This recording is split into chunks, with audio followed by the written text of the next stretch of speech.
Hello and welcome to Dissections on Budget TV. My name is Eniola Price and I will be your host for today.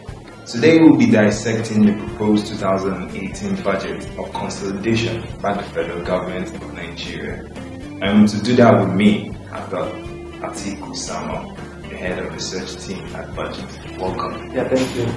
And I've got Ayomide Faleye also from the research team. Thank you. And last but not the least, I've got Olani Olale, also from the research team.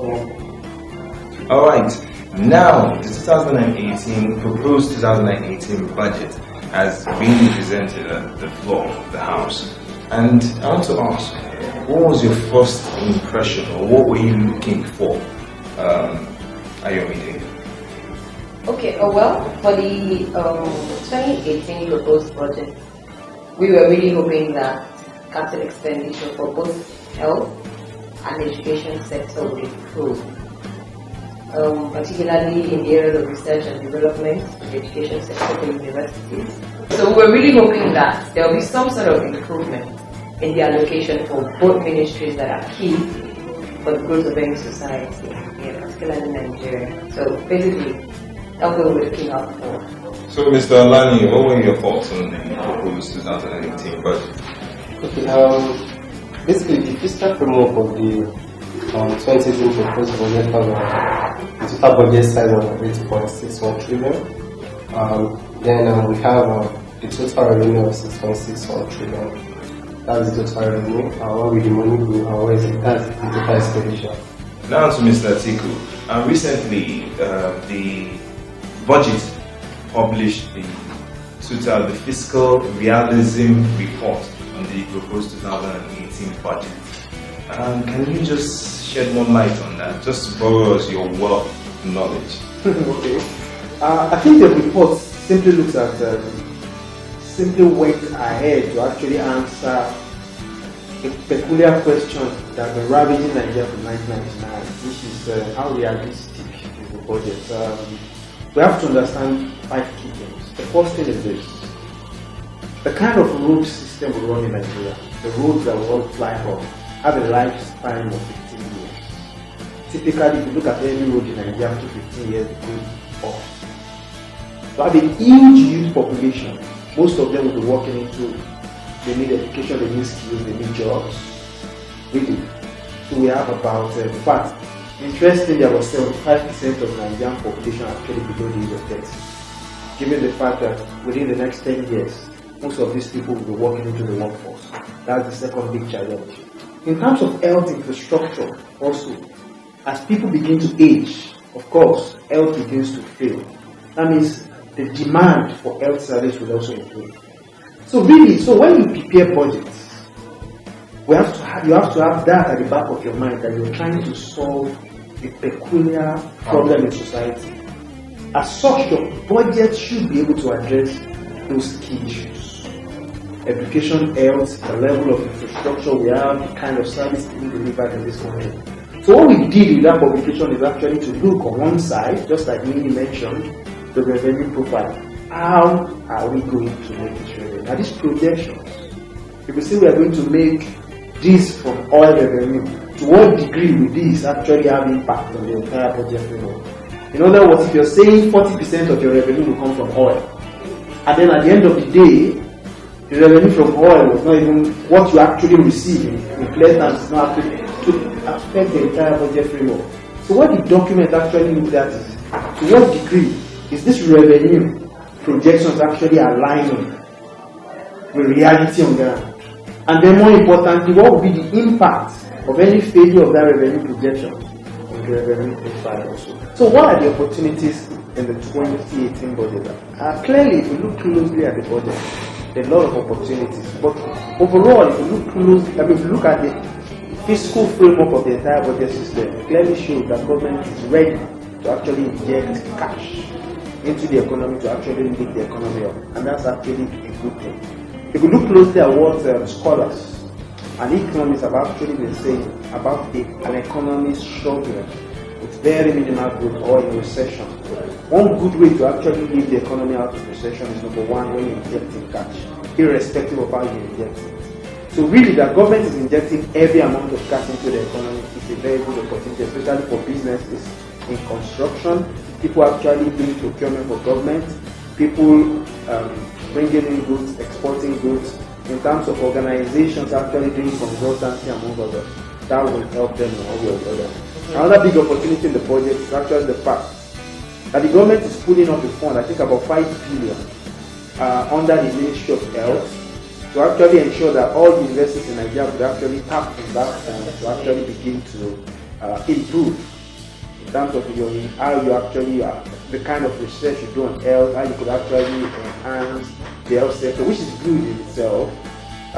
Again, if you look holistically at the budget for the works, power and housing ministry, you see some semblance of direction in terms of how government plans to improve infrastructure, which is actually an opportunity in its own course.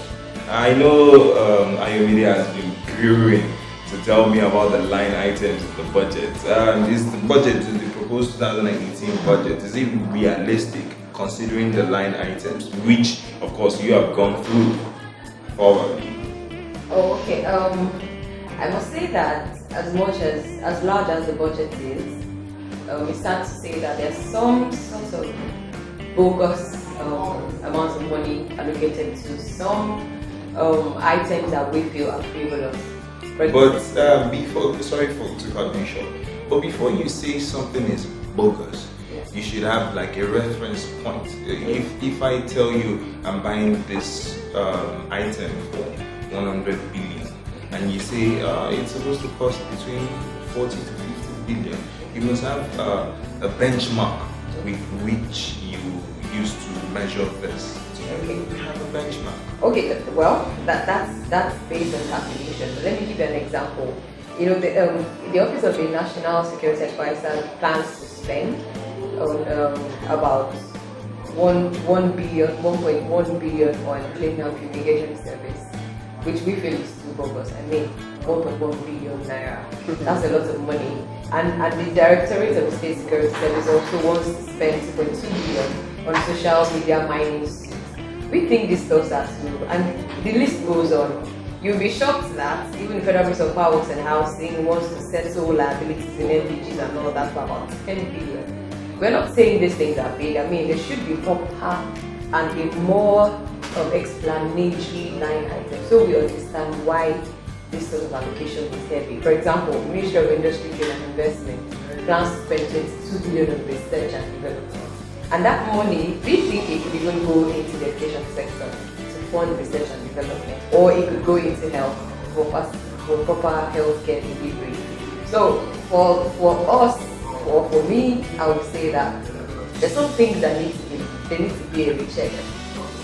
Are these allocations, are they really necessary right now, considering the fact that we are not sure that we're going to make 50% of the revenue, like as you said, of what we have proposed in 2018. With these few points of yours, I think we should change the name or the tag from bogus to frivolous. Frivolous, yeah. You know, in January we came up with frivolous items also in 2017 budget, and we saw some sort of reflection in the approved budget for 2017. We are hoping that by the time we share this with the public or the National Assembly, they can look at this again and probably reallocate the fund to a more deficient ministry. I think in economics, that's opportunity cost to look for the most important items. So like a priority should be set. I mean, if we're spending 22 billion on research and development, I mean, this money could be of better use for the University of Lagos, University of Ibadan, I mean, primary care sector. Maybe improve service delivery, really. So we're hoping that by the time the approved budget starts, they would have been some sort of adjustments in these figures, because I mean it's terrible when you look at the fact that the entire university in Nigeria was spending the capital allocation and capital spending allocated to universities is just about 5 billion. Yes. Really and then we have close to about 5 million students actually going through this system. And then Aso Rock, will spend about 4.9, approximately 5 billion just to renovate. Yeah, annual routine maintenance. Mechanical and electrical components. Installations in the pillar. Yeah, so. And interestingly, this money will be borrowed at rates of about 16 to 18%. So really that is bogus. It's not only outrageous, actually should get people angry. So I think, just like she mentioned, it's important for us to continue to highlight some of these challenges. Although we see reflection in the budget, there are reflections. For instance, if you look at the issues we complained about in 2017, you see a lot of correction. But notwithstanding, it's still shocking that an agency under the presidency will dedicate about 1 billion for fumigation and cleaning services in a country where the entire polytechnic system actually have as little as about 2 billion to spend on capital. And we have to understand that this year, 1.75 million people sat for JAM. The university will only take about 400,000 of them. So why are we thinking about expanding access to education? We have to understand also that this year, in fact, a report came out that 35% of Nigerians, young people, are actually stunted. That is, nutritional issues are handled. So it's shocking when you begin to actually allocate these funds to frivolous, just like you mentioned, frivolous items. Why should direct this money to addressing these key critical issues? So really, the problems are actually there. Just like we said, as activist citizens, we just have to keep amplifying and talking about these key issues, and then we expect that the National Assembly will act on this and begin to correct the system. I think that's just it's actually hot. It's horrifying when you see something. I know viewers out there might be thinking, when do we get these numbers from? We have done our research. This is the research team, and they are qualified professionals. Me is like the data god, the data noname. So what can you give us data, figures about frivolous items, your realistic, or let me say an objective view of the proposed 2018 budget? Okay, in our opinion, let me say in our opinion, I believe the federal government didn't give much priority to health and education budgets. Over the years, we have to look at it very well. The percentage allocated to health budget, to education budget has been decreasing. So we have a total allocation for the total budget about 8.61 trillion, and we have education budget of 6.05 billion, which means the percentage of the education budget to the total budget is about 7.06%. So I think it keeps decreasing over the years from 2016 and 2017. So I also want to look at it very well. We also, like Mr. Atiku said, the total capital project for all federal universities in Nigeria is about 5.7 billion. When the State House will be getting about 4 billion for maintenance. Also, looking at the health budget, according to UNICEF statistics, we have about like 7,000 children in Nigeria are dying daily due to unsafe water and sanitation. When we have Ministry of Water Resources being allocated about 103 billion in the budget. Also, looking at it very well, we see that the number of maternity and infant mortality is increasing over the years. When in the 2018 budget, government budgeted about 1 billion to revitalize and resuscitation of 1,000 primary health cares, while the Office of the Chief of Staff is getting about 700 million. So looking at it very well, an Office of the Chief of Staff to the President is just a component of the Presidency, getting the total allocation of 778 million, when about total about 1,000 primary health cares in Nigeria is getting 1 billion to resuscitate and revitalization. So we're also looking at it very well. The total allocation the total allocation for provision of vaccines, we call it RI vaccines for measles, for cholera, for babies that are being born annually, is about 1 billion for vaccines, when we need about 90 billion in Nigeria for the provision of vaccines. So looking at it very well, we believe the health and education budget is not being given priority. Things that should be given priorities to, we're not being given priorities to.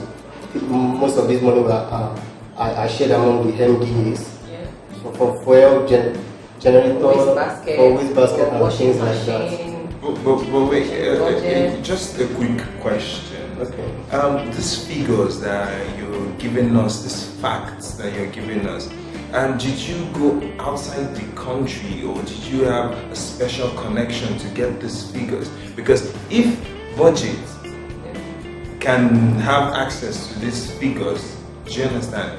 How does the federal government of Nigeria lack of the access of these figures, or they're just ignoring the figures? I think the issue here is this. Government spending, information is available in public domain. Yes. It's available on the budget office website. I think that is clear. That is divine. Now, some of this data are actually collected by government. Now, in planning, the ability to intersect between the two information that you have. For instance, if you come to a typical family, and then the family is having, say, 10,000 naira to spend, then the person planning in the family will have to prioritize. Do I use this money to feed the family so that people don't go hungry, or do I spend it on watching movies and other things? So really the challenge we are having is about using this information that government themselves collect and put it on the table and use that effectively in planning. Budgeting is about resource allocation, effective resource allocation. So funds can never be enough. In fact, if you look closely at it, the 8.6 trillion naira budget is big, but in clear terms, if you compare with other countries, it's actually ridiculously small. Yes. So really, it's ridiculously small. So, but with this 8.6 trillion, which we feel is bogus, given the fact that revenue projections are out of it, we are making a revenue projection of 6.6, when in reality, government will even struggle to make 3.5. So really, this 8.6 trillion naira budget, to what degree are you actually using this to actually impact? How are you allocating this resource? It will shock you that roughly about 40% of this budget will be spent on administrative capital items. Yes. Administrative capital, purchase of cars, purchase of vehicles, purchase of this one, cleaning of office, that will have absolutely no developmental goal on it. So that's the biggest challenge that we are having. So beyond having the information in public domain, which we continue to promote, ability for policy formulators, and that includes the head of all the OMPs, 800 of them, directors, because really people always blame the budget office for preparing the budget. The budget is not prepared by the budget office. The budget is actually prepared by heads of all these departments of government. So how are they using information available to them effectively? And how is the government itself coordinating them? And that's why we keep shouting that government is an effective and divine plan with cost. Economic recovery growth plan to us. It's not detailed enough. Yes. Everybody should know in clear terms what they are supposed to do. What is my mandate? How am I contributing to the economic growth of Nigeria? What am I supposed to do at a particular event? I think that's the biggest challenge. So, in summary, right now, the federal government of Nigeria has access to information. In fact, they give out information, but they're not using it. Well, like Atiku The said, budget did not reflect their needs. like What's an irony? It boils down to planning. You need to plan with what you can make. But what you guys do at budget is not rocket science. We actually took the budget and we looked. It was a tedious work, but because this is what we do here. We look at the line items by line. We didn't really look at it before we would see these bogus figures. So you'd be shocked that we actually did all of that, and it came out as over 15,000 of data, just so that we could get out this. And then it also helps the government in a way. Maybe they're not seeing it. We are saying these areas are not so so particularly important. Why don't you just find a way to tweak the money somewhere else that would improve and would impact directly in the lives of the people. So basically it boils down to planning, effective planning, with the available data that the government already has.